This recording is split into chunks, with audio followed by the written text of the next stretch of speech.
Hi guys, it's Toby Trundle here, the creator of the Save My Life programme and the UK's #1 obesity weight loss coach. Today I want to talk to you a little bit about whether you are in fact actually overweight and whether your BMI is an accurate measurement of you being overweight, okay, and what we're going to talk about is this idea of fatness, okay, and whether the system that the current NHS use in order to assess whether you're overweight, normal or obese or morbidly obese is actually an accurate description of the condition that you are in, because it's something a lot of people have questions over, and whether in fact they are actually overweight or not, in ratio with their height, which is how the BMI scale works. So first of all, a little bit of history to the BMI scale. Okay, BMI is not used, okay, to measure your fatness or your weight, or indeed class you as overweight, obese, or morbidly obese. It does do that, but the sole purpose of the BMI scale is actually to give an indication to your GP whether you are at risk at developing chronic weight loss associated, weight-associated diseases. So things like cardiovascular disease, heart disease, and type 2 diabetes, okay? So that's what the measurement and the number that you get given for your BMI rating is actually about, okay? So the idea is that if you are around 18.5 to 22, I think it is, then you are in fact a little bit underweight. If you are 25, between 22 and 25, then you are normal. Between 25 and 30, okay, your class is overweight, and 30 plus is obese. And then there's a few categories that get separated up in that obese category. So what the BMI scale is meant to be used for is simply not to put you in a category of whether you're overweight, or in any way target you, okay, as being a certain weight or fatness, but it's actually to measure your risk, okay, in terms of how your weight affects your risks of developing these chronic diseases.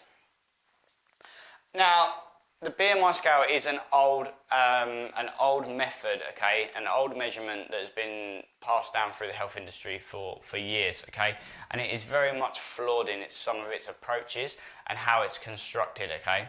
So what it does is BMI takes into consideration your height and your weight, okay, and it measures the ratio between those to say, and then puts you in a bracket of how at risk you are to these diseases, okay.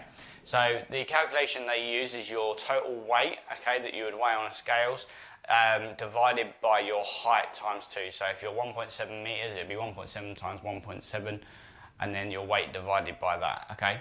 Now, the BMI scale does not, or the calculation does not take into consideration muscle, okay. So, for instance, a while back I managed to put on a good load of muscle mass, okay, with reduced body fat, so I was up to about 13.5 stone, and I only actually weigh, I'm actually only 5'7", okay, but that actually put me into the overweight category in the obese scale, and even though I was fit and healthy and running and gym work, that muscle mass managed to put me over into that overweight category.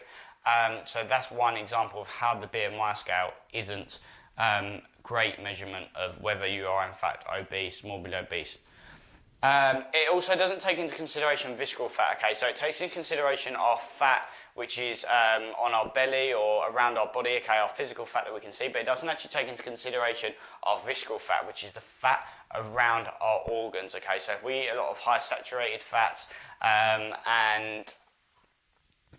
processed fats and processed foods, then what we tend to do is have a higher visceral fat level, which therefore at the end of the day causes us to put pressure on the organs and can actually develop into these diseases.